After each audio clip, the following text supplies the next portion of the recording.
John Mercer stood at his living room window, eyes fixed on the sky. The alien ships had been visible for 3 days now, hanging in the atmosphere like strange silver clouds. News channels showed nothing else. Social media had exploded. And today, the aliens would finally speak to humanity. "They're about to start," called Diane from the couch, her dark hair pulled back in a messy ponytail. She turned up the volume on their television as John joined her, his coffee forgotten in his hand. The broadcast showed the United Nations building in New York. World leaders sat in tense silence as two strange figures entered the room.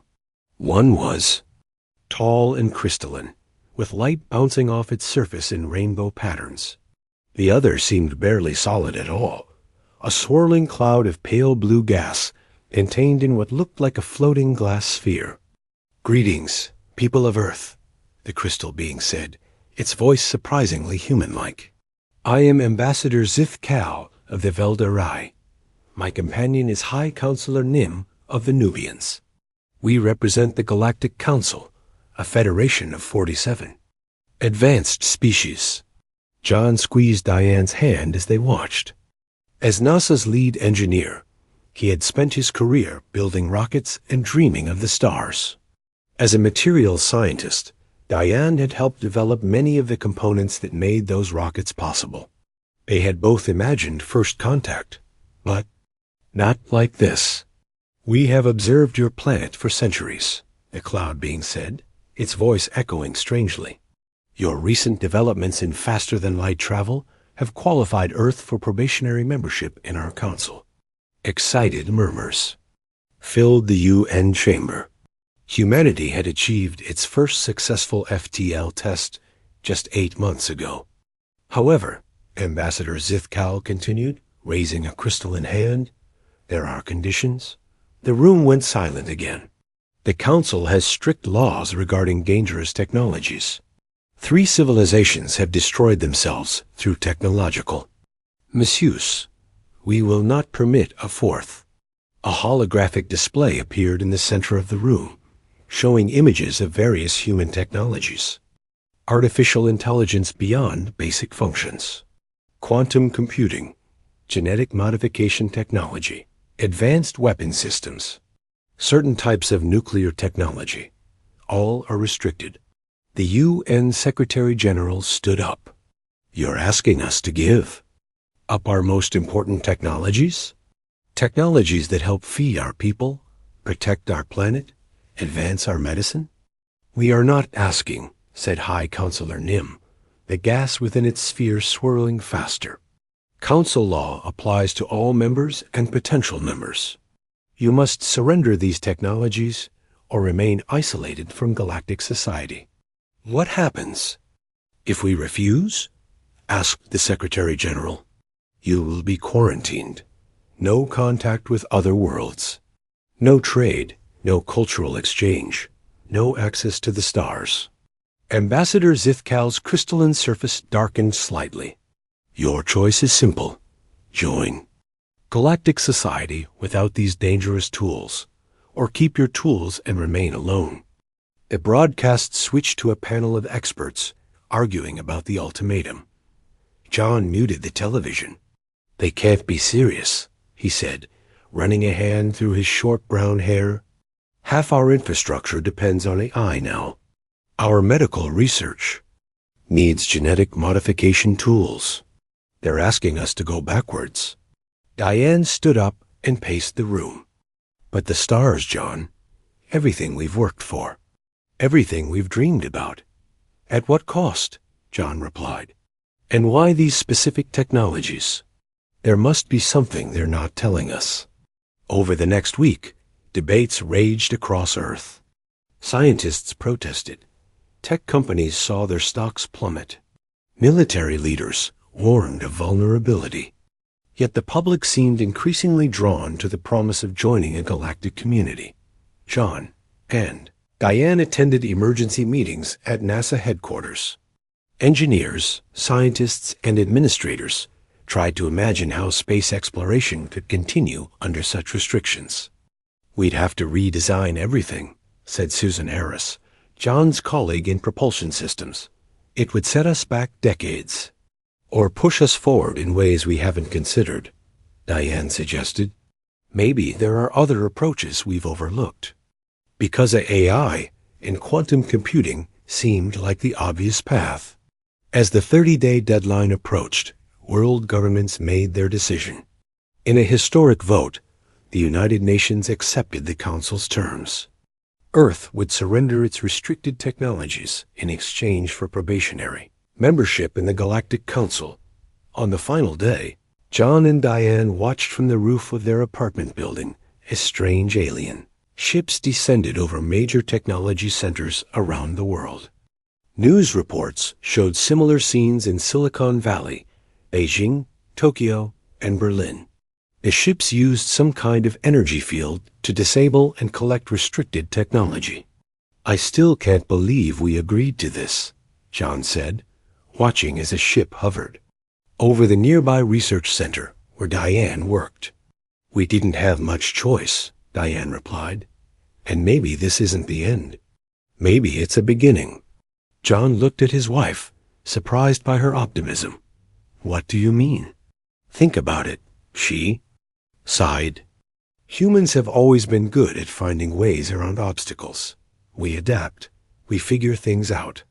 These restrictions might force us to develop in directions we never considered. A small council delegation landed on the roof of the NASA building. The next day, John and other department heads were there to meet them.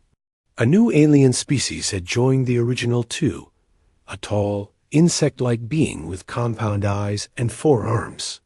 I am Observer Zel Thra of the Zeltech, it said, mandibles clicking. I will oversee the technology transition for your space agency. John stepped forward.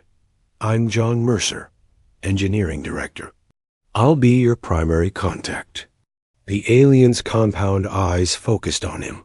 You are upset by our restrictions. It wasn't a question. John chose his words carefully. We've worked hard to develop these technologies. It's difficult to give them up. Understandable, the alien replied, but necessary. The Council has established an outpost on your 4th planet to monitor compliance. Mars, John said. You've built something on Mars? Yes, your people may continue space exploration, but with approved technologies only. After the meeting, John found Diane waiting for him outside. Her lab had been stripped of key equipment. Years of research gone. How bad is it? She asked. Bad, John admitted. But I've been thinking about what you said. About finding new directions. He pulled out a notepad filled with rough sketches. Look at these. Mechanical systems that could replace AI. Chemical reactions that might work instead of quantum computing. Different approaches to the same problems. Diane studied his drawings. These could work. They'd be less efficient, but they're not restricted, John finished. I'm going to propose a new initiative. We'll call it the Human Ingenuity Initiative. We'll find ways to continue advancing without the technologies they've taken. Diane smiled for the first time in days. Count me in. As they walked home, they looked up at the evening sky. The alien ships were still visible, and now they could also see the faint light of the Council outpost on Mars.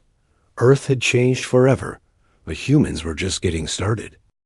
5 years passed since the aliens arrived and changed everything. John Mercer stood in the large workshop that housed the Human Ingenuity Initiative, watching his team at work. The room buzzed with activity. People bent over workbenches. Mechanical. Parts clicked and whirred. The smell of oil and metal filled the air. How is the new navigation system coming along? John asked as he approached Susan Harris. Her workspace was covered with brass gears, springs, and carefully drawn blueprints. Susan looked up from the complex mechanical device she was assembling. It's working better than expected. This analog computer can calculate orbital paths almost as fast as the old digital systems did. John picked up one of the brass gears admiring its perfect teeth. And the council can't object, because there's not a single restricted technology in it. Just good old-fashioned mechanical engineering, Susan said with a smile. Sometimes the old ways work best. Life had been hard for Earth after surrendering advanced technology. Hospitals struggled without AI diagnostic tools. Farms produced less food without genetic modifications. Many systems simply stopped working. But humans adapted. They found new ways to solve old problems. John's initiative had grown from a small team at NASA to a global movement. Scientists and engineers around the world shared ideas for technology that didn't break the Council's rules. They called it permitted innovation. "John, you need to see this," called Diane from across the workshop. She stood next to a large tank filled with a clear liquid where strange plant-like structures grew. John walked over to his wife. In the years since the restrictions, Diane had switched from material science to biological systems. Her work combined old techniques with new ideas. "What am I looking at?" he asked. "Biocomputing," she said proudly. "These modified algae colonies can process information through chemical signals. They're completely organic, grown through selective breeding, not genetic modification." "Is it fast?" "Not yet," Diane admitted. "But it's getting better. And more importantly, it's not on the restricted list." The workshop door opened, and everyone tensed as observer Zelthra entered. The insect-like alien had become a regular visitor. Over the years, watching human progress with its compound eyes. "Director Mercer," the alien clicked as it approached. "I am here for the monthly inspection." "Of course," John said politely. "We have nothing to hide." That was true. The human ingenuity. Initiative followed all Council rules. But they pushed those rules to their limits, finding clever workarounds for every restriction. Zelthra moved through the workshop, scanning each project with a small device. It paused at Diane's tank of biocomputers. "Interesting approach," the alien commented. "The Council has not seen this technique before. It's based on Earth biology," Diane explained. "We're just helping natural processes along." The alien's antennae twitched slightly. Clever, very clever. After completing the inspection, Zelthra turned to John. "The Council is surprised by human progress under restrictions. Other species typically struggle more." John tried not to smile. "We're just trying to make the best of our situation." "Indeed," the alien seemed thoughtful. "I have news. The Council has approved your Luna mining operation using the mechanical systems you proposed. This was a big win. The lunar mining colony would be humanity's first permanent off-world settlement since the restrictions. They had designed it to run without advanced AI, using clever mechanical automation instead. "Thank you," John said. "We'll begin construction next month." After the alien left, the team celebrated. Getting Council approval for space projects was never easy. "They're starting to respect what we can do," Susan said, pouring cups of coffee for everyone. "Or they're worried about what we can do," John replied. "I think some Council members expected us to give up on space after the restrictions." "Their mistake," Diane said, raising her cup in a toast. "To human ingenuity." 3 months later, John stood in mission control watching the launch of the resourceful, Earth's first post-restriction interplanetary vessel. The ship looked strange compared to earlier spacecraft. It used a combination of steam pressure and solar sails for propulsion old technologies reimagined in new ways. "Engine pressure nominal," reported the flight engineer. "Solar sails deploying." On the main screen, the massive reflective sails unfurled like silver flowers, catching sunlight to push the ship forward. "It's beautiful," Diane whispered beside him. The ship carried supplies to the newly established lunar colony and would continue to Mars to study the Council outpost there.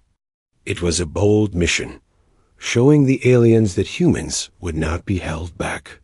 I received a message from Council Representative Orrin Voss this morning, John told Diane as they watched the ship accelerate toward the moon. He's coming to Earth next week for a special assessment. Diane frowned. That doesn't sound good. I'm not so sure. Word is that some council members are impressed with our progress. They didn't expect us to adapt so quickly. A week later, John and his team met with Orenvus, a tall, gray-skinned alien with 6 eyes arranged in a circle around its head. Unlike observer Zelthra, this was a high-ranking council official. The council is concerned, Orenvus said, after touring the initiative's facilities. Your ship, Resourceful, uses no restricted technologies, yet it achieves efficiency levels close to modern council vessels. We follow all restrictions, John said firmly. Yes, that is the concern. The alien's 6 eyes blinked in sequence. The restrictions were meant to slow dangerous development. Yet humans keep finding alternative paths. Susan stepped forward. Is innovation against council rules now? No, the alien admitted. But your specific innovations were ... unexpected. Later. That evening, John, Diane, and Susan met at their favorite diner to discuss the visit. They're afraid of us, Susan said, stirring her coffee. Not because we're breaking rules, but because we're following them too well. John nodded. They expected the restrictions to keep us planet-bound for generations. Instead, we're reaching for the stars again, just taking a different path.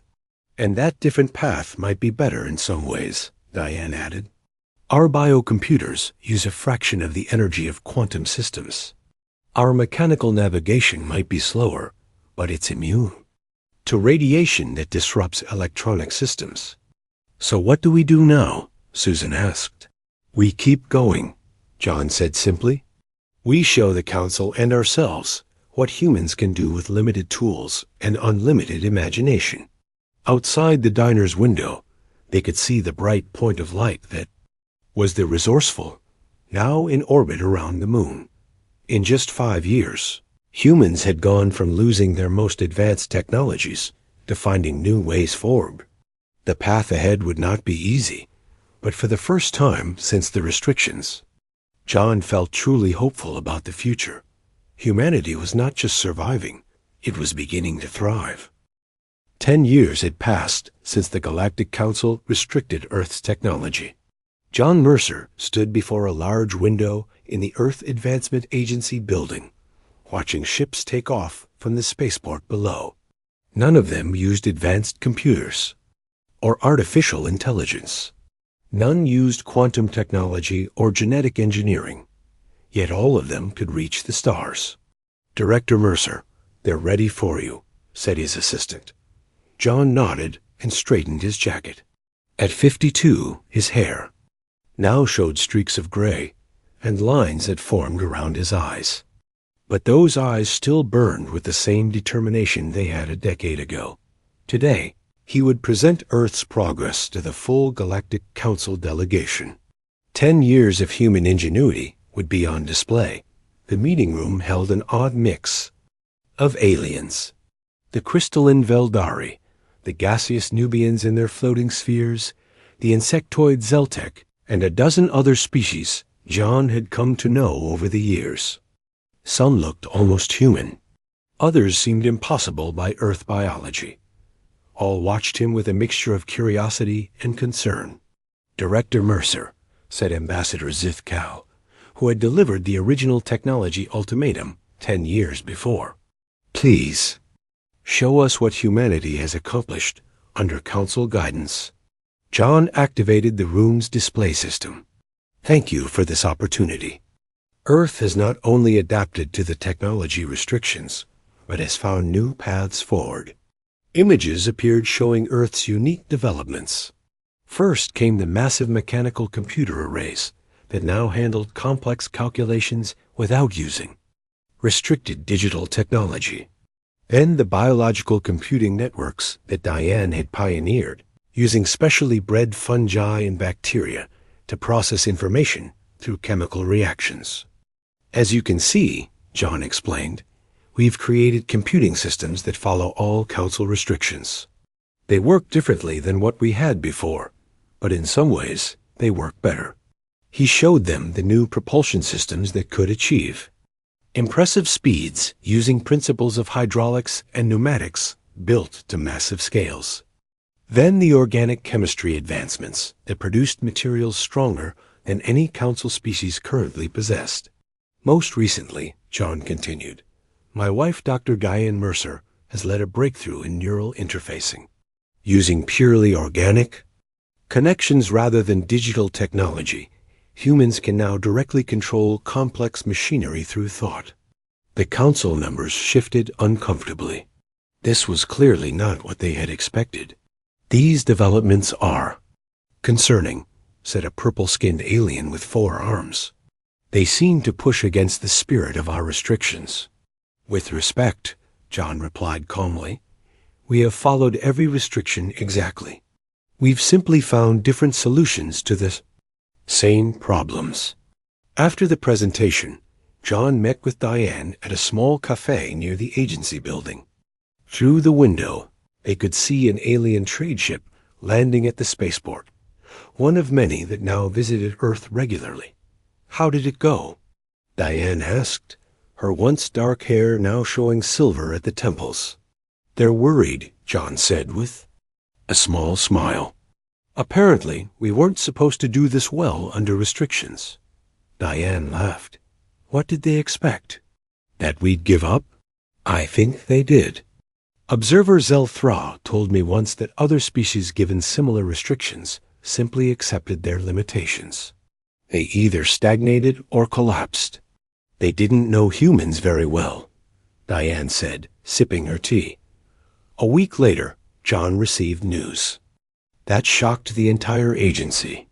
The Fraxians, a species known for their expertise in deep space exploration, had chosen human designs over council technology for their new vessels. It was the first time an established council species had adopted human technology. This is unprecedented, said Susan Harris, now the chief engineer for the agency. The Fraxians are abandoning quantum navigation for our mechanical star tracking system. It makes sense, John replied.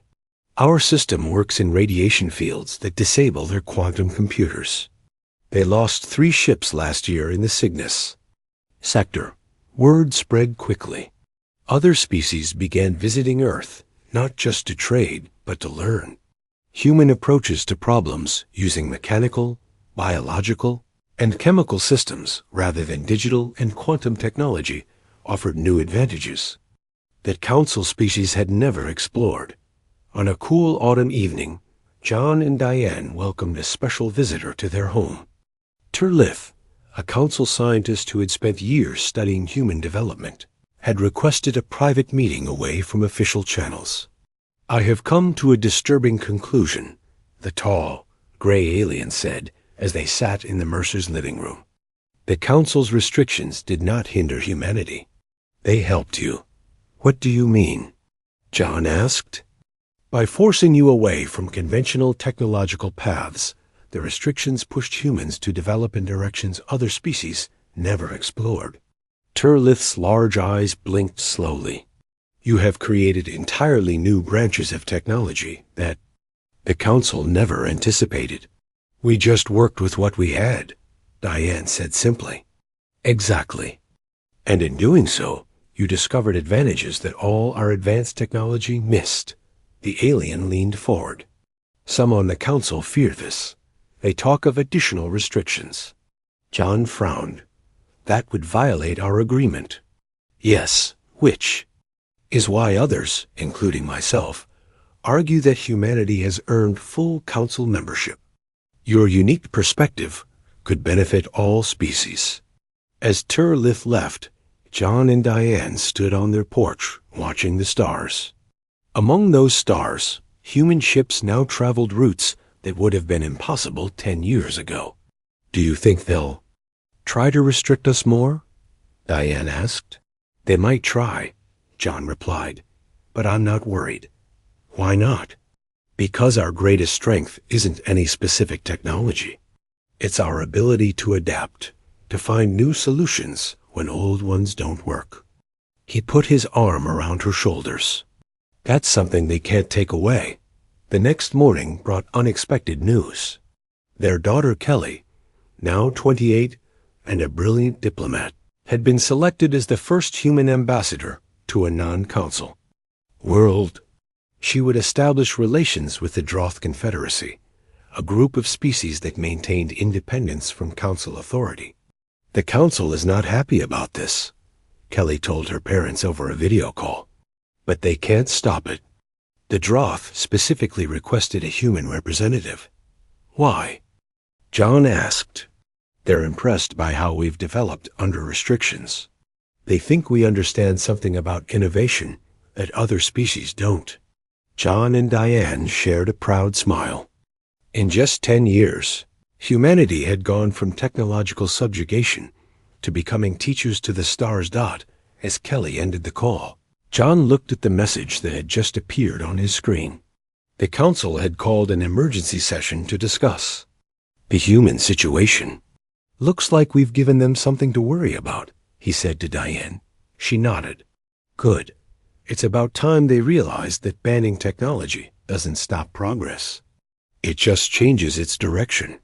Outside their window, the sun rose on a world transformed, not by alien technology, but by human determination to find another way forward. 20 years after the council restrictions began, John Mercer stood in the observation room of Earth's Space Command Center. At 62, he moved more slowly now, but his mind remained sharp. On the large screen before him, a disaster was unfolding. The solar flare will hit the Veldari homeworld in approximately 14 hours, reported the young officer at the monitoring station. 3 other council worlds are also in its path. And their evacuation efforts? John asked. Struggling. Sir, the radiation is already affecting their navigation systems. Their quantum computers are failing. John nodded grimly. The massive solar flare had erupted from a nearby star without warning. The Council's advanced prediction systems had missed it completely, and now their equally advanced ships couldn't function in the intense radiation field. Get me a direct line to the Council, John said. Minutes later, Ambassador Zithkal appeared on the screen, the crystalline alien surface showing unusual patterns that John recognized as signs of distress. Director Mercer, this is not a good time for discussions, the alien said. We face a significant crisis. I know about the solar flare, John replied. I'm calling to offer assistance. The alien's crystalline surface rippled with surprise. How could Earth help in this situation? Our most advanced ships cannot navigate through the radiation. Our ships can, John said simply. Our mechanical computers and analog navigation systems are immune to the electromagnetic effects. We can lead an evacuation mission. There was a long pause as the ambassador conferred with others off-screen. John could imagine the debate. Accept help from humans with their primitive technology, or risk losing millions of lives? The Council accepts your offer, Zithkal finally said, voice tight with what might have been reluctance or perhaps just worry.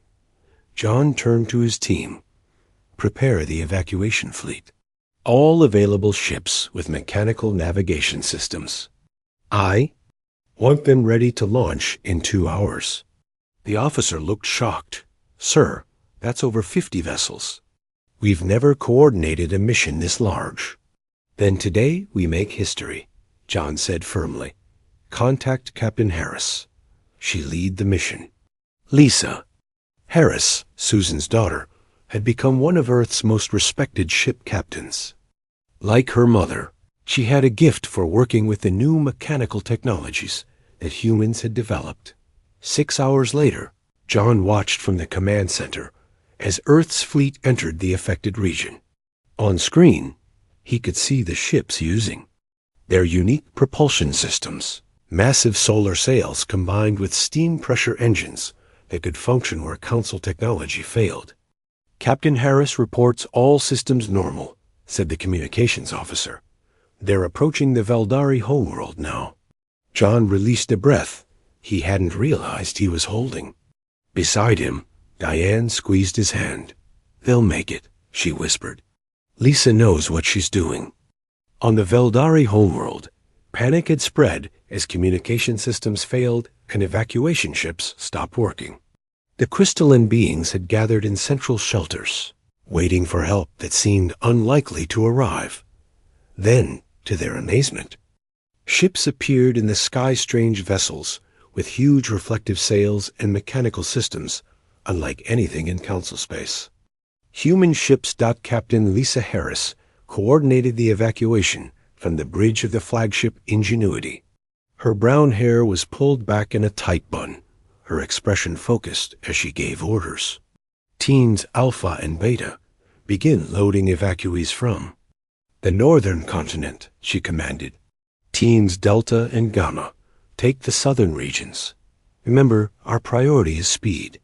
We have less than 8 hours before the flare hits." The evacuation proceeded with remarkable efficiency. Human crews worked alongside Veldari officials, loading crystalline beings onto ships, designed to carry them safely through the radiation field. As the last ship departed the Veldari homeworld, Lisa received new orders from Earth. 2 more Council planets needed immediate assistance. Without hesitation, she directed half her fleet to each location. During the rescue operations, Lisa made an unexpected discovery. While helping evacuate a Veldari research facility, she found ancient records that had been opened during the emergency. The files contained information about the real reasons behind the Council's technology restrictions. "Captain Harris to Earth Command," she reported. "I've found something you need to see." Back on Earth, John and Diane reviewed the transmitted files with growing concern. "These records suggest the restrictions weren't just about safety," Diane sighed, looking up from her screen. "They were partially designed to prevent competitive technological development." John nodded slowly. The Council feared that new species might develop technologies that would threaten their authority. So they created these safety rules to keep everyone in line. "And we're the first species to find a way around them," Diane added. As the crisis continued, human ships successfully evacuated 3 endangered planets. Millions of lives were saved using technology that the Council had considered primitive and inferior. When the immediate danger passed, the Council called an emergency session. John was asked to attend in person, a rare honor for a non-Council species representative. The Great Council Chamber was filled with representatives from all 47 member species. John stood before them, feeling the weight of their collective gaze. "The Council acknowledges the debt we owe to humanity," said High Counselor Nim, the Nubian's gaseous form swirling in its containment sphere. "Without your assistance, the death toll would have been catastrophic." "We were happy to help," John replied simply. "However," interrupted another Council member, a reptilian being with scales that shifted color as it spoke, "we must address the files discovered during the evacuation. Files that were meant to remain private." A murmur ran through the chamber.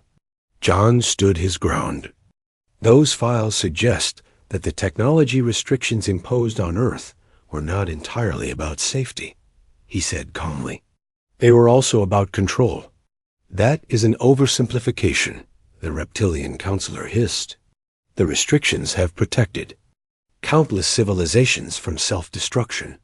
"Perhaps," John conceded, "but they've also prevented innovation and progress. If humans had followed the expected path under restrictions, we wouldn't have developed the technology that just saved 3 of your worlds." This caused more murmuring among the Council members. John could see some nodding in agreement, while others seemed agitated. "What are you proposing, Director Mercer?" asked Ambassador Zithkal. A reconsideration of the Council's approach to technology, John said. Not abandoning all restrictions, some technologies truly are dangerous, but allowing for multiple development paths. The human approach has proven its value. It deserves recognition. After hours of debate, the Council reached a surprising decision. They would establish a special committee to study human methods and consider modifications to their technological policies. And most shocking of all, they invited Earth to send a representative to lead this committee. As John left the council chamber, he found Turlith waiting for him. "This is unprecedented," the alien scientist said.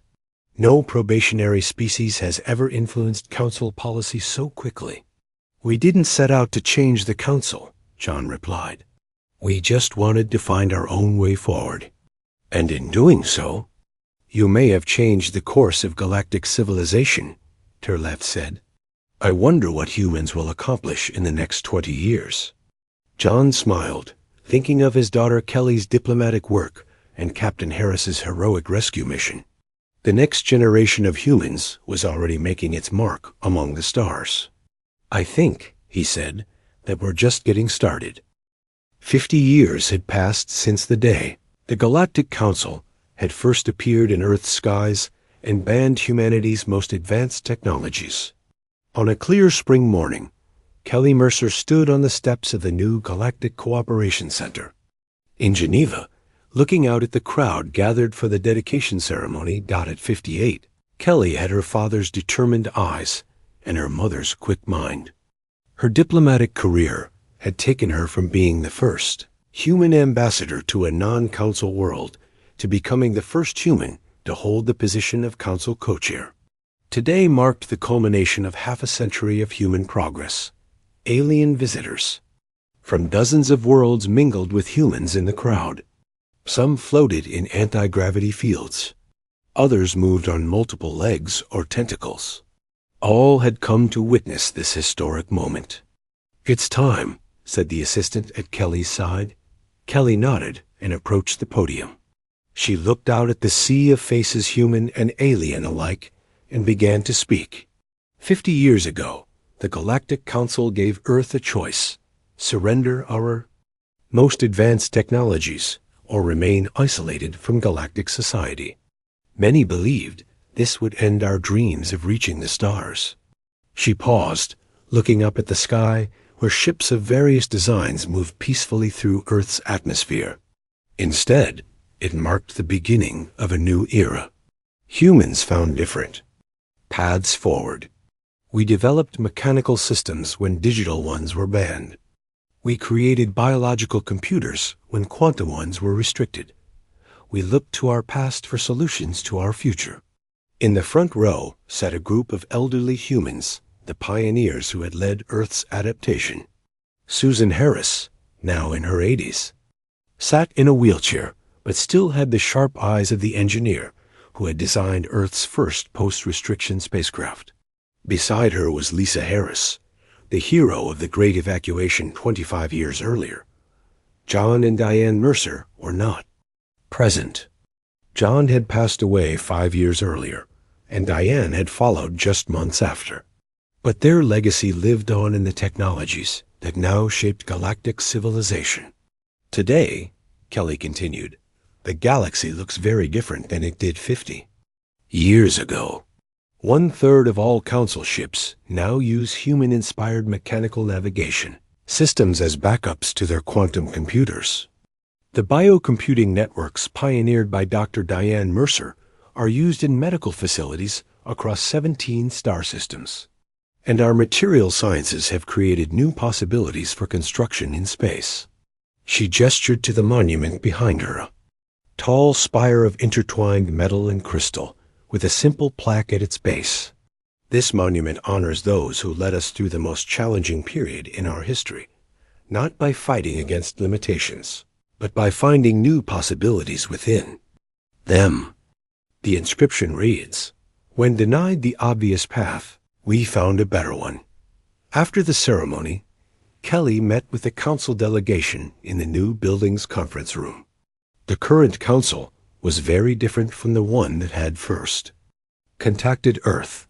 Many species had adopted elements of human technology and philosophy, creating a hybrid approach that combined the best of multiple traditions. The archives had been fully processed, reported Turleth, now the senior council historian. The alien had spent decades studying the evolution of human technology. We've confirmed what we long suspected. 3 previous species were given technology restrictions similar to those imposed on Earth. What happened to them? Asked a young human diplomat. They failed to adapt, Turleth said simply. One collapsed into a pre-industrial state within a decade. Another abandoned space travel entirely. The third survived, but stagnated, never advancing beyond the level they had reached when restrictions were imposed. And yet humans thrived. Kelly noted, double quotes, yes, you are unique in council records. Turleth's large eyes blinked slowly. When faced with the same challenge that defeated others, humans found entirely new solutions. Later that evening, Kelly visited the small garden behind her home. There, in a quiet corner, stood 2 simple stone markers memorials to her parents. She placed fresh flowers between them and sat on a nearby bench. We did it, Mom and Dad, she said softly. Today the council formally recognized Earth as a full member with special status as technological innovators. No more probation, no more restrictions. The wind rustled through the trees, and Kelly smiled, remembering something her father had told her years ago, in her memory. She saw John Mercer on his deathbed, his hair completely white, but his eyes still bright with that familiar determination. The restrictions were the best thing that ever happened to us, he had told her, his voice weak but certain. They forced us to think differently, to find new ways forward. Remember that, Kelly. Sometimes our greatest strengths emerge from our greatest challenges. The next morning, Kelly led a council mission to contact a newly discovered intelligent species on a planet 30 light years from Earth. The species had just achieved its first, faster-than-light travel test, just as humans had done 50 years. Earlier, the alien ship that rose to meet them was sleek and clearly built with advanced AI systems and quantum technology. As Kelly prepared for first contact, a council member approached her. Will you recommend technology restrictions for them? The alien asked. Kelly thought carefully before answering. No, the old approach was based on fear of what new species might do with advanced technology. Some of that fear was justified, the council member pointed out. 3 civilizations did destroy themselves. True, Kelly acknowledged. But our experience showed that blanket restrictions aren't the answer. Education, guidance, and allowing multiple development paths will serve better. When the view screen activated, showing the nervous face of the new species representative, Kelly smiled warmly. Greetings from the Galactic Council, she said. We come to welcome you to the galactic community. What will you require of us? Asked the alien, clearly prepared for demands or restrictions. Only that you join us in peaceful exploration and exchange, Kelly replied. We have much to learn from each other. Later, as they returned to council space, Kelly visited the ships. Observation deck. The stars stretched out before her, countless worlds waiting to be discovered. 50 years ago, humanity had faced a choice that seemed to limit their future. Instead, it had opened up possibilities no one could have imagined. The original council outpost on Mars had been converted into a museum documenting humanity's unique development path. School children from across the galaxy now visited to learn how humans had turned limitations into opportunities. As Kelly watched the stars, she thought about the simple truth that had guided humanity forward. True innovation came not from having every tool available, but from finding creative ways to use the tools you had. The aliens had banned technology, but humans hadn't needed it to survive and thrive. They had needed only their uniquely human ability to adapt, to innovate, and to imagine new paths forward. and that was something no one could restrict.